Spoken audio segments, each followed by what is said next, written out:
Hello mister Modi sir, நீங்க படிச்ச ஸ்கூல்ல எங்க அப்பா ஹெட் மாஸ்டர் சார். அதை தயவு செஞ்சு புரிஞ்சுக்கோங்க. மொழிக்காக உயிர் விட்ட வரலாறு தமிழ்நாட்டிலிருந்து எழுதப்பட்டது. பச்சிடம் கை குழந்தைகளை கையில வச்சுக்கிட்டு போராடிட்டு பெண்கள் சிறைக்கு சென்றார்கள் அப்படிங்கிற வரலாறு தமிழ்நாட்டில் எழுதப்பட்டது. கஷ்டப்பட்டு நம்ம என்ன பண்றோம், கல்வி வேலை வாய்ப்பு எல்லாத்துலயும் முன்னுரிமை பெற்று முன்னாடி வந்துட்டோம்ல. அதனால இப்ப அதை எப்படி அவங்க புகுத்தி அதை தடைய ஆக்குறது அப்படிங்கிறதுக்கான முயற்சிகள்ல ஈடுபட்டு தான் இந்த மும்மொழி கொள்கையை கொண்டு வந்திருக்காங்க. என்ன பண்ணாலும் கேள்வி கேட்கறாங்க. அப்போ எம்பியை குறைச்சிட வேண்டிதான் அப்படின்னு சொல்லிட்டு தான் அந்த தொகுதி மறுவரையறை அப்படிங்கிற ஒரு திட்டத்தை இப்ப கொண்டு வந்திருக்காங்க. 75% மக்கள் ஒரு மொழியை பேசினா மட்டும்தான் ஒரு மொழியை தேசிய மொழியை ஆக்க முடியும். ஆனா இன்னைக்கு எல்லா பக்கமும் போய் இந்தி தேசிய மொழி, இந்தி தேசிய மொழி, இந்தி தேசிய மொழின்னு சொல்றாங்க. சொல்லலாம், உங்களால சொல்ல முடியும். உத்தரப்பிரதேசத்துல நின்னு சொல்ல முடியும், மகாராஷ்டிரால நின்னு சொல்ல முடியும், பீகார்ல நின்னு சொல்ல முடியும். உங்களால தமிழ்நாட்டுக்குள்ள கால் வச்சுக்கிட்டு அந்த மாதிரி ஒரு வார்த்தையை சொல்ல முடியுமா? இந்த இந்தி ஏன் படிக்கணும் அப்படிங்கிறதுக்காக நேஷனல் சேனல்ல ஒரு டிபேட் நடக்குது. இந்தி மட்டும் தான் பேசுவேன், என்னால இங்கிலீஷ்ல எல்லாம் பேச முடியாது. ஒருவேளை நீங்க இங்கிலீஷ்ல பேசணும்னு சொன்னீங்கன்னா நான் மைக்க கழட்டி வச்சுட்டு இந்த நிகழ்ச்சியை குவிட் பண்ணிட்டு கிளம்பிடுறேன் அப்படின்னு சொல்றாங்க. உடனே அந்த நிகழ்ச்சியை தொகுத்து வழங்கக்கூடிய அந்த ஆங்கர் என்ன சொல்றாரு அப்படின்னா, சரி ஓகே, ஒன்னும் பிரச்சனை இல்ல, கோவப்படாதீங்க, நான் வேணா அவங்களுக்கு மொழிபெயர்க்கிறேன் அப்படின்னு சொல்றாங்க. யாருமே எதுவுமே கேட்கல. ஆனா நம்ம தமிழ்நாட்டில இருந்து போனார்ல ஒரு செய்தி ஆசிரியர், அவர் சரிப்பா, நீ அவங்களுக்கு மொழிபெயர்த்து கூட எனக்கு ஒன்றும் பிரச்சனை இல்லை, நானும் தமிழ்ல பேசுறேன், நீ இதையும் மொழிபெயர்த்து சொல்லுனா, ஐயோ எனக்கு தமிழ் தெரியாது என்ன பண்றது அப்படின்றாரு. அப்போ இங்க ஒரு தமிழர் கேள்வி கேட்ட உடனே ஒரு மலையாளத்தை சேர்ந்தவங்களும் தெலுங்கு கன்னடம் எல்லாரும் அப்ப நாங்களும் எங்களோட தாய்மொழி தான் பேசுவோம் அப்படின்னு சொல்றாங்க. அப்போ அந்த இடத்துலயும் ஒரு இந்தி திணிக்கப்படுது. அந்த இந்தி திணிப்பும் அங்க இருக்கக்கூடிய ஒரு தமிழரால் தான் பிற மாநிலத்தை சேர்ந்தவர்களுக்கு கற்பிக்கப்படுது. இதுவரைக்கும் இந்திய மொழிகள்ல தமிழ்ல மட்டும்தான் வானொலி வச்சிருக்காங்க. இந்த சிங்கப்பூர்ல நீங்க எடுத்துக்கிட்டீங்கன்னா அவங்களுடைய துறை சார்ந்த நிறைய நிர்வாக பொறுப்புல இருக்கக்கூடியவங்க தமிழர்களா இருக்காங்க. கிட்டத்தட்ட 6க்கும் மேற்பட்ட நாடுகள்ல தமிழ் அலுவல் மொழியா இருக்குது. 200க்கும் மேற்பட்ட நாடுகள்ல தமிழர்கள் வாழ்றாங்க. ஆக ஜப்பான்ல கூட நிறைய அறிவிப்பு பலகை தமிழ்ல தான் வச்சிருப்பாங்க. ஆக உலகத்துக்கே இந்தியர் என்றால் தமிழர் என்பதுதான் தெரிகிறது. ஆக உண்மையிலே நீங்க இந்தி எல்லாரும் படிக்கணும் அப்படின்னு நீங்க நினைக்கிறீங்க. ஆனா உண்மையிலே தமிழ் மூலியமாக தான் உலகிற்கு இந்தியா அடையாளப்படுத்தப்படுகிறது அப்படிங்கறத புரிஞ்சுக்கிட்டீங்கன்னா நீங்க வேணா தமிழை வேணா எல்லாருக்கும் கத்து கொடுங்க, நாங்களும் கத்து கொடுக்க தயார். ஏற்கனவே உத்தரப்பிரதேசம் தான் 80 மக்களவை தொகுதி வச்சிருக்காங்க, அவங்க தான் டாப்ல இருக்காங்க. அதுக்கடுத்து பீகார், அதுக்கப்புறம் மகாராஷ்டிரா. இவங்களுக்கு ஏற்கனவே எம்பிக்கள் அதிகம். நாடாளுமன்றத்துல ஏதாவது ஒரு சட்டம் கொண்டு வந்தாங்கன்னு வச்சுக்கோங்க, நம்மளாம் எதிர்த்து பேசினா என்ன பேசலனா என்ன. நேத்து முந்தினத்துல நாடாளுமன்றத்தை பார்த்திருப்பீங்க, வக்பு சட்ட திருத்தத்துக்கு நமக்கு வார்னு கத்திக்கிட்டு இருக்கோம். அவங்க பாட்டுக்கு நள்ளிரவு 2 மணிக்கு சட்டத்தை அமலுக்கு வருது அப்படின்னு சொல்லிட்டு முடிச்சுட்டு போயிட்டாங்க. மணிப்பூர் மாநிலம் இன்னைக்கு வரைக்கும் பத்திக்கிட்டு எரியுது. ஏகப்பட்ட விஷயங்கள் நடந்துருச்சு. ட்ரம்ப் பொறுப்பேற்றப்போ அமெரிக்காவுக்கு போன டைம் இருந்த நம்ம மோடி அவர்களுக்கு பக்கத்துல இருக்கிற மணிப்பூர் போறதுக்கு டைம் இல்ல போல தருது. என்ன பண்றது? விகிதாச்சார அடிப்படையில் நடந்தால் மட்டுமே எந்த மாநிலங்களின் உரிமையும் பறிக்கப்படாது. இவர்கள் சொல்வது போல மக்கள் தொகை கணக்கெடுப்பின்படி ஒருவேளை நடந்துச்சு அப்படின்னா தென் மாநிலங்களின் குரல் வளை நசுக்கப்படும். அவர்களுக்கு தேவையான அனைத்து சட்டங்களையும் பீகார், மகாராஷ்டிரா, உத்தரப்பிரதேசம் போன்ற மாநில எம்பிக்களை வச்சு அமல்படுத்திக்கிட்டு நீங்க என்ன வேணா கத்திக்கோங்க அப்படின்னு சொல்லிட்டு அவங்க இஷ்டத்துக்கு இருந்துருவாங்க. இன்றும் பிற மாநிலங்கள், இன்னைக்கு மகாராஷ்டிரா, அதே போல பஞ்சாப், தெலுங்கானா, இவங்க எல்லாம் அவங்களுடைய மாநில மொழி முக்கியம் அப்படின்னு சொல்லிட்டு ஒரு சட்டத்தை கொண்டு வந்திருக்காங்க. ஏன்? அதற்கு எடுத்துக்காட்டு யாரு? தமிழ்நாடு. இன்னைக்கு இந்த இந்தி திணிப்பு பத்தி பேசுறதுக்காக தான் கூப்பிட்டுருக்காங்க. கிட்டத்தட்ட இது ஒரு 100 ஆண்டு கால போராட்டம் அப்படின்னு சொல்லலாம். 1925 தொடங்கி இன்னைக்கு 2025 நிற்குது. இன்னைக்கு வரைக்கும் இந்தியை எப்படியாச்சும் திணிச்சு தமிழ் மொழியை அழிச்சிடணும் அப்படிங்கிறது தான் மத்திய அரசுடைய எண்ணமா இருக்குது. ஆனா என்னைக்கெல்லாம் இந்தியை திணிக்கணும் அப்படின்னு அவர்கள் ஒவ்வொரு செயலா உள்ள நுழையும் போது அந்த இடத்துலலாம் தந்தை பெரியார், பேரறிஞர் அண்ணா, முத்தமிழறிஞர் கலைஞர் அவர்களுடைய பிள்ளைகள் முளைத்து அதை தவிடுபொடி ஆக்கிடுறாங்க. இன்னைக்கு தளபதி அவர்களும் எங்களுடைய இளந்தலைவர் அண்ணன் உதயநிதி அவர்களும் அதை தொடர்ந்து செயலாற்றி கொண்டுட்டு இருக்காங்க. அதுதான் பார்த்துட்டு இருக்கோம் நம்மளும் தொடர்ந்து. மொழி அழிந்த வரலாறு பத்தி நிறைய தெரிஞ்சுக்கணும்னு ஆர்வமா இருக்கும்போது டைம்ஸ் ஆஃப் இந்தியா படிச்சுட்டு இருந்த ஒரு நேரத்துல கடந்த மார்ச் 21 இருக்கும்னு நினைக்கிறேன், டைம்ஸ் ஆஃப் இந்தியால வழக்கறிஞர் அண்ணன் வில்சன் அவர்கள் ஒரு கட்டுரை ஒன்று எழுதியிருந்தார். மிக அருமையான ஒரு கடிதம்.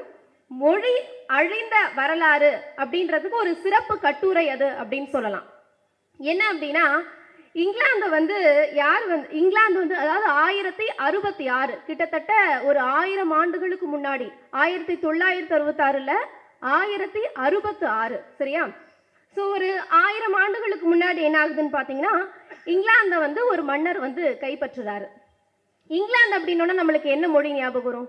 ஆப்வியஸ்லி அவங்க இங்கிலீஷ் பேசுவாங்க, ஆங்கிலம் பேசக்கூடிய ஒரு நாடு அப்படிங்கிறது தான் நம்மளுக்கு ஞாபகம் வரும். ஆனால் அங்கே வந்து உண்மையா ஆங்கிலோ சாக்சன் அப்படிங்கிற மொழி தான் பேசிட்டு இருந்தாங்க. இங்கிலாந்துடைய உண்மையான மொழி ஆங்கிலோ சாக்சன். ஸோ அந்த மன்னர் கைப்பற்றதுக்கு அப்புறம் என்ன பண்றாங்கன்னா லத்தீன் அப்புறம் ஆங்கிலோ நார்மன் அப்படிங்கிற மொழியை வந்து திணிக்கிறாங்க. இப்படி திணிக்கப்பட்டதுக்கு அப்புறம் அந்த ஆங்கிலோ சாக்சன் கொஞ்சம் கொஞ்சமா அழிஞ்சிட்டு வருது. அதற்கப்புறம் கிட்டத்தட்ட 200 ஆண்டுகளுக்கு அப்புறம் அந்த மொழி முற்றிலும் அழிந்து புதிய மொழியா இப்ப நம்ம பேசிட்டு இருக்கக்கூடிய ஆங்கிலம் வந்து பிறக்குது. அதை தான் இன்னைக்கு நம்ம ஆங்கிலமா பேசிட்டு இருக்கோம். ஆக ஆங்கிலமும் ஒரு மொழியை அழித்து பிறந்த ஒரு மொழி தான். இன்னைக்கு நம்ம ஆங்கிலத்தை படிக்கிறோம், கண்டிப்பா அதை நான் இல்லைன்னு சொல்லல. ஏன்னா இன்னைக்கு காரணம் ஆங்கிலத்துல தான் சயின்ஸ் இருக்கு, ஆங்கிலத்துல தான் டெக்னாலஜி இருக்குது, அதனால நம்ம படிக்கிறோம். நீங்க ஏன் ஆங்கிலம் படிக்கிறீங்க, அப்ப ஆங்கிலத்தை எதிர்க்க வேண்டியதானன்னு கேட்பாங்க. ஆங்கிலத்தை நீங்க எங்க கிட்ட கொண்டு வந்து திணிச்சீங்கன்னா அதையும் நாங்க தமிழர்கள் எதிர்ப்போம். கண்டிப்பாக எதிர்க்கக்கூடியவர்கள் தான் தமிழர்கள். ஆனா இன்னைக்கு வந்து நாங்க இந்தி படிச்சிருக்கவங்க தமிழ்நாட்டில் வந்து வேலை செஞ்சுட்டு இருக்கிறாங்க, வேலை செய்யறாங்க, கூலி வேலை செய்யறாங்க, இல்லைன்னா திருப்பூர்ல வேலை செய்யறாங்க. ஆனா இன்னைக்கு ஆங்கிலம் படிச்ச தமிழர்கள் அமெரிக்கா ஆஸ்திரேலியால போய் தலைமை நிர்வாக பொறுப்புல இருக்கிறாங்க. அதனால நாங்க அதை இருக்கிறோம். ஒருவேளை அதை நீங்கள் திணித்தால் அதையும் தமிழர்கள் எதிர்ப்போம் அப்படிங்கிறது தான் இன்னைக்கு இருக்கக்கூடிய ஒரு சூழல். சரி, இப்போ ஆங்கிலத்தை நம்ம பார்த்துட்டோம். தமிழ்நாட்டுக்கு வருவோம். சுதந்திரத்துக்கு அப்புறம் இந்தியாவை வந்து மொழிவாரி மாநிலங்களா பிரிக்கிறாங்க. ஸோ மொழிவாரி மாநிலங்களா பிரிக்கிறாங்கன்னா அது சொன்ன உடனே நடக்கக்கூடிய ஒரு விஷயம் இல்லை. அதுக்கும் நிறைய விவாதங்கள் வருது, நிறைய சண்டை சச்சரவுகள், பல விஷயங்களுக்கு அப்புறம் மொழிவாரி மாநிலங்களா உருவாக்கப்படுது. இந்தியாவை வந்து கஷ்டப்பட்டு மொழிவாரி மாநிலங்களா உருவாக்கியாச்சு. அது இந்தியா அப்படிங்கிறது ஒரு கதம்பம் பூ பார்த்துருப்பீங்கல்ல, அந்த மாதிரி. அதாவது இலை இருக்கும், நிறைய பூக்கள் இருக்கும், ரொம்ப மனமாவும் இருக்கும், ரொம்ப அழகாவும் இருக்கும். அந்த மாதிரி நிறைய மொழிகள் இணைந்த ஒரு கதம்பம் பூ மாதிரி தான் இந்தியா. இதை அழிக்கிறதுக்கு தான் ஒரு 2 பேர் கிளம்பி வராங்க. என்ன அப்படின்னா, ஏன் இந்தியாவில் இவ்வளோ மொழி பேசணுமா என்ன, ஒரே ஒரு மொழி பேசக்கூடாதா அப்படின்னு சொல்லிட்டு வராங்க. அங்கேதான் விழித்து எடுகிறார்கள் நம்மளுடைய தந்தை பெரியார் அவர்களும் பேரறிஞர் அண்ணா அவர்களும். இவங்க 2 பேரும் இந்தியாவை உருவாக்குவதற்காக முற்படுகிறார்கள். ஆனால் மத்தியில் ஆளக்கூடியவர்கள் பார்ப்பனிய சமூகத்தை வளர்ப்பதற்காக பாடுபடுகிறார்கள். இதுதான் வந்து இன்னைக்கு இருக்கக்கூடிய ஒரு சூழலா இருக்குது. இப்போ உத்தரப்பிரதேசம், மகாராஷ்டிரா, கர்நாடகா இவங்களுடைய மொழிகள்லாம் அழிஞ்சிருச்சு. இப்போ அங்க இந்தி பேச ஆரம்பிச்சிட்டாங்க பெரும்பான்மையான மக்கள்.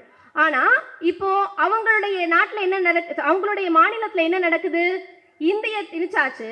இப்ப அடுத்தது என்ன, சமஸ்கிருதத்தை திணிக்கணும். அதற்கான வேலைப்பாடுகள் அங்க நடந்துட்டு இருக்குது.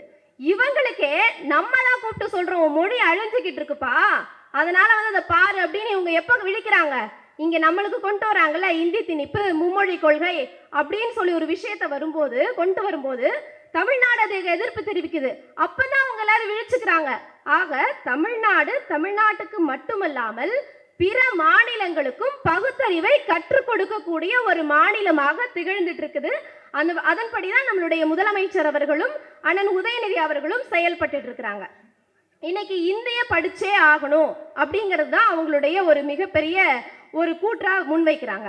சரி, ஓகே, இந்தி படிக்கலாம் அப்படின்னு சொன்னதுக்கு அப்புறம் எதற்காக இந்தி படிக்கணும் அப்படின்னு கேட்குறோம். என்ன அப்படின்னா, இந்த இந்தி ஏன் படிக்கணும் அப்படிங்கிறதுக்காக நேஷனல் சேனல்ல ஒரு டிபேட் நடக்குது. என்னன்னா, இந்தியை தேசிய மொழியாக ஆக்கலாமா வேண்டாமா அப்படின்ற மாதிரி ஒரு டிபேட் நடக்குது. அங்க வந்து தமிழகத்துல இருந்து ஒரு மூத்த செய்தி ஆசிரியர் போய் அந்த டிபேட்ல கலந்துக்கிறாரு. அதே போல தெலுங்கு, மலையாளம், கன்னடம், இந்தி இது போன்ற மற்ற மாநிலங்களை சேர்ந்த அந்த துறை சார்ந்த வல்லுநர்கள் இருப்பாங்கல்ல, அவங்களும் கலந்துக்கிறாங்க. இப்ப என்ன ஆகுது அப்படின்னா, இப்ப இந்தி சார்பா ஒருத்தவங்க வந்திருப்பாங்கல்ல, அவங்க வந்து இந்தியில மட்டும்தான் பேசுறாங்க. இந்தியில பேசணும்னு எல்லாரும் கேட்டுக்கிட்டு இருக்காங்க, அமைதியா எல்லாரும் கேட்டுட்டு இருக்காங்க. இப்போ தமிழகத்துல இருந்து ஒரு ஆசிரியர் போனார்ல, அவர் வந்து ஒரு நிமிஷம் நிறுத்துங்க, நீங்க பேசுற இந்தி எனக்கு புரியல, நீங்க வந்து ஆங்கிலத்துல பேசுனீங்க அப்படின்னா எனக்கு புரியும் அப்படின்னு சொல்லிட்டு இன்டரப்ட் பண்ணி கேட்கிறாரு. இல்ல இல்ல இல்ல, நான் இந்தி தான் பேசுவேன், இந்தி மட்டும் தான் பேசுவேன், என்னால இங்கிலீஷ்ல எல்லாம் பேச முடியாது.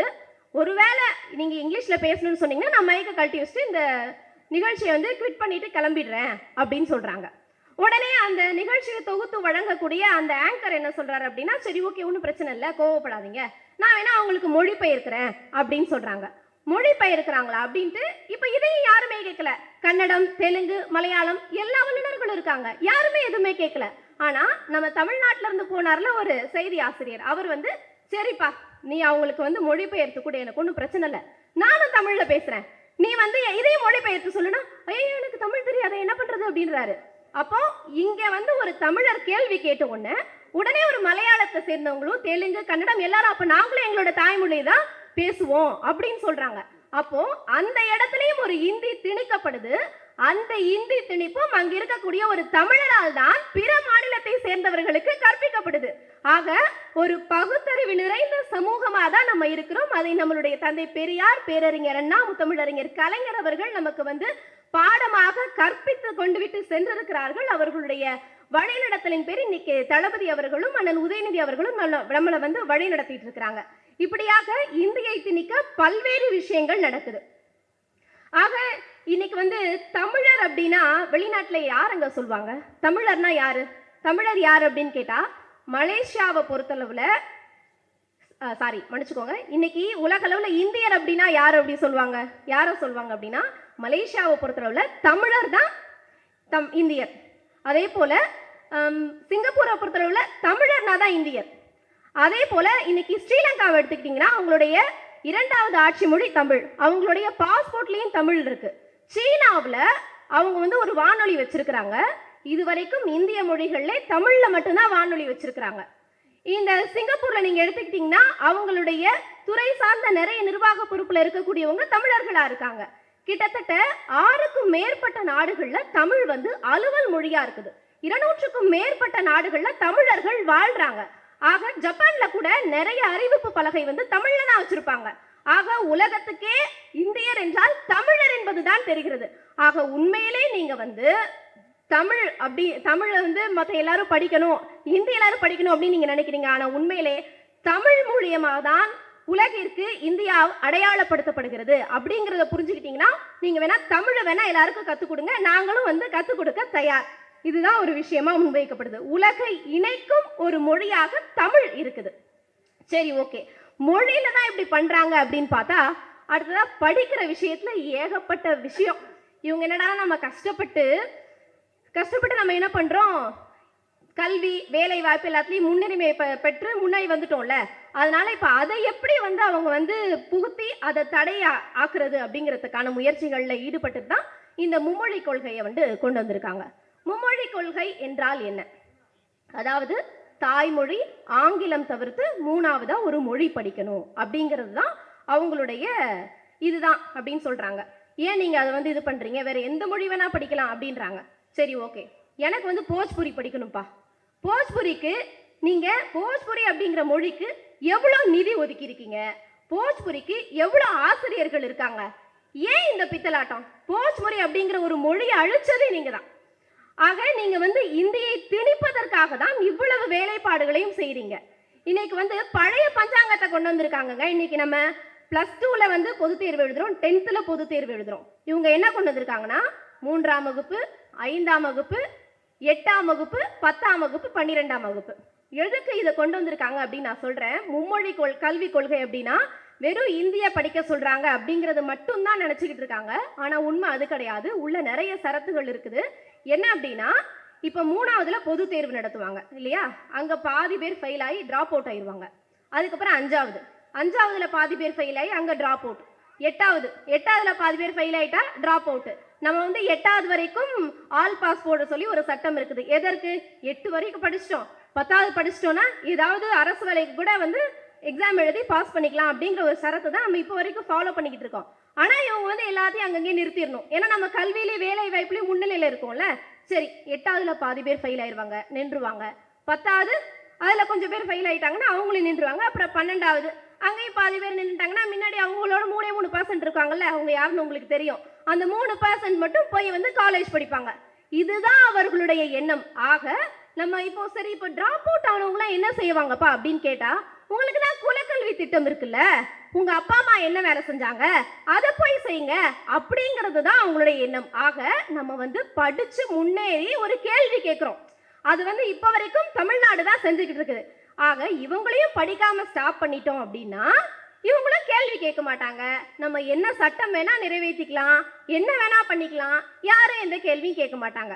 இப்போ தமிழை நாங்க வளர்க்குறோம்னு மார்த்தட்டிக்கிறாங்களே, ஏதாவது ஒரு சட்டம் தமிழ்ல கொண்டு வந்திருக்காங்களா?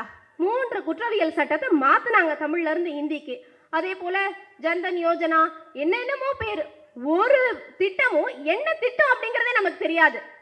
ஆனா இன்னைக்கு தமிழ் எடுத்துக்கோங்களேன், மக்களை தேடி மருத்துவம், மகளிர் உரிமை தொகை, தமிழ் புதல்வன், இந்த திட்டங்களுடைய பெயர்கள் சொல்லும் போதே உங்களுக்கு என்ன திட்டம் அப்படிங்கிறது புலப்படுது இல்லையா? ஆனா இவங்க இந்தி அப்படிங்கிற ஒரு விஷயத்தை கொண்டு வந்து அதன் வாயிலா சமஸ்கிருதத்தை புகுத்தி மீண்டும் நம்மள ஆரிய கலாச்சாரத்துக்கு கொண்டு போறதுக்கான வேலைப்பாடுகள்ல தான் இவங்க ஈடுபட்டு இருக்காங்க. இப்படியாக புதிய கல்விக் கொள்கையில இப்ப நம்ம ஏற்கனவே பார்த்துட்டோம். இன்னொரு விஷயம் இருக்கு. புதிய கல்விக் கொள்கையில இப்ப நம்ம இன்னொரு விஷயம் என்ன சொல்றாங்க அப்படின்னு பாத்தீங்கன்னா, ஒரு 10 கிலோமீட்டருக்கு ஒரு ஸ்கூல் இருக்கணும், இத்தனை ஸ்டூடெண்ட்டுக்கு இது இவ்வளோ டீச்சர் இருக்கணும், அதே போல் காலை உணவு திட்டத்தை வந்து நல்ல சத்தான உணவாக கொடுக்கணும். இதெல்லாம் அதனுடைய அம்சங்களாக இருக்குது. ஏங்க, நம்ம தமிழ்நாட்டில் 14 பள்ளி மாணவர்களுக்கு ஒரு டீச்சர் இருக்காங்க, 55 கல்லூரி மாணவர்களுக்கு ஒரு டீச்சர் இருக்காங்க.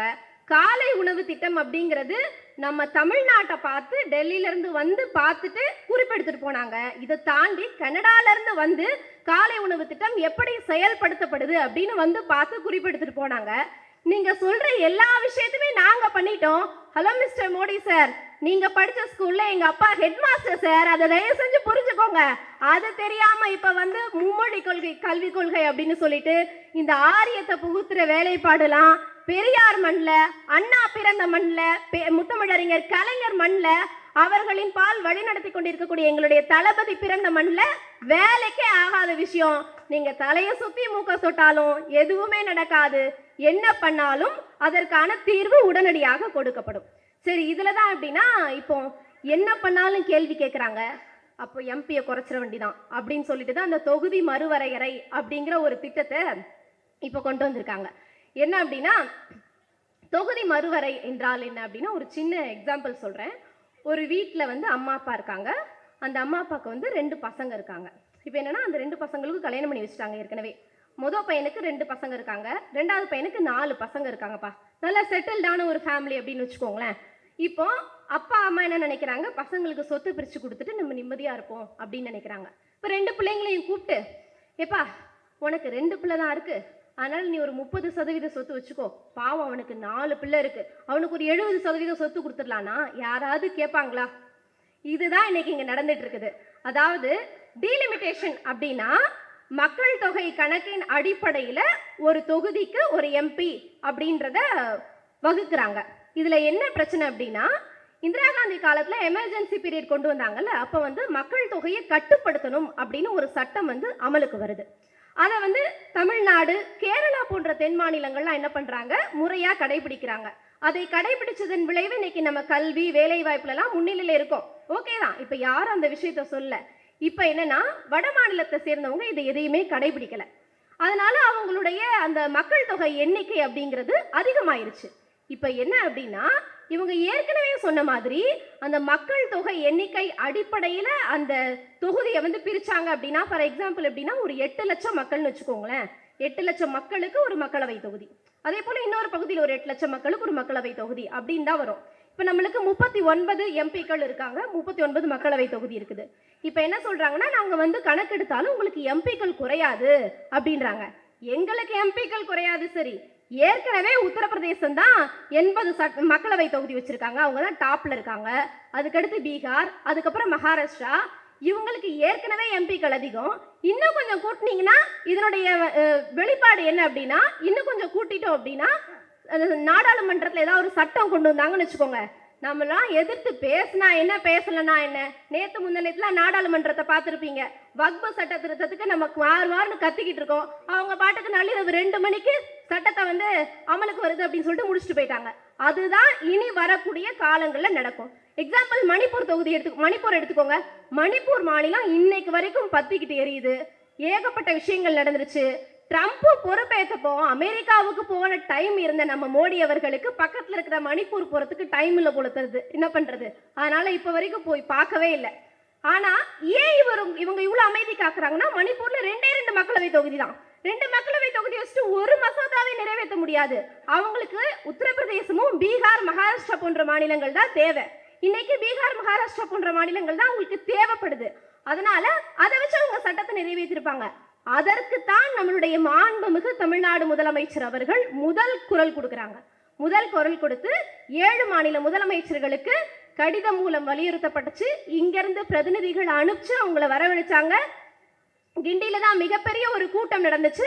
அந்த கூட்டத்தின் முடிவில் தெலங்கானா முதலமைச்சர் ரேவந்த் ரெட்டி அடுத்த கூட்டத்தை ஹைதராபாத்ல நடத்துங்க அப்படின்னு சொல்லியிருக்காரு. ஆக இந்த தொகுதி மறுவரையறை அப்படிங்கிறது விகிதாச்சார அடிப்படையில் நடந்தால் மட்டுமே எந்த மாநிலங்களின் உரிமையும் பறிக்கப்படாது.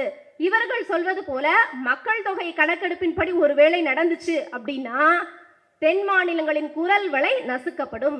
அவர்களுக்கு தேவையான அனைத்து சட்டங்களையும் பீகார், மகாராஷ்டிரா, உத்தரப்பிரதேசம் போன்ற மாநில எம்பிக்களை வச்சு அமல்படுத்திக்கிட்டு நீங்க என்ன வேணா கத்திக்கோங்க அப்படின்னு சொல்லிட்டு அவங்க இஷ்டத்துக்கு இருந்துருவாங்க. இன்றும் பிற மாநிலங்கள், இன்னைக்கு மகாராஷ்டிரா, அதே போல பஞ்சாப், தெலங்கானா, இவங்கெல்லாம் அவங்களுடைய மாநில மொழி முக்கியம் அப்படின்னு சொல்லிட்டு ஒரு சட்டத்தை கொண்டு வந்திருக்காங்க. ஏன்? அதற்கு எடுத்துக்காட்டு யாரு? தமிழ்நாடு. இன்னைக்கு நம்மளுடைய மொழிக்காக நம்ம போராடுறோம். நம்மளுடைய மொழி நம்ம மாநிலத்தில் ஒரு சிறந்த மதிப்பு இருக்குது. என்னன்னு பாத்தீங்கன்னா, இன்னைக்கு யாராவது ஒருத்தர் தம் மொழிக்காக உயிர் விட்ட வரலாறு இருக்கா? மொழிக்காக உயிர் விட்ட வரலாறு தமிழ்நாட்டிலிருந்து எழுதப்பட்டது. பச்சிடம் கை குழந்தைகளை கையில வச்சுக்கிட்டு போராடிட்டு பெண்கள் சிறைக்கு சென்றார்கள் அப்படிங்கிற வரலாறு தமிழ்நாட்டில் எழுதப்பட்டது. ஆக தமிழுக்காக உயிர் நீத்தவர்கள், மொழிக்காக உயிர் நீத்தவர்கள் தமிழர் என்ற பெருமை நமக்கு இருக்குது. இதை நம்ம புரிந்து கொண்டு பேசணும். இன்னைக்கு இந்திய தேசிய மொழியாக்கணும்ன்றாங்க. 75% மக்கள் ஒரு மொழியை பேசினா மட்டும்தான் ஒரு மொழியை தேசிய மொழியை ஆக்க முடியும். ஆனா இன்னைக்கு எல்லா பக்கமும் போய் இந்தி தேசிய மொழி, இந்தி தேசிய மொழி, இந்தி தேசிய மொழின்னு சொல்றாங்க. சொல்லலாம், உங்களால சொல்ல முடியும். உத்தரப்பிரதேசத்துல நின்று சொல்ல முடியும், மகாராஷ்டிரால நின்று சொல்ல முடியும், பீகார்ல நின்று சொல்ல முடியும்.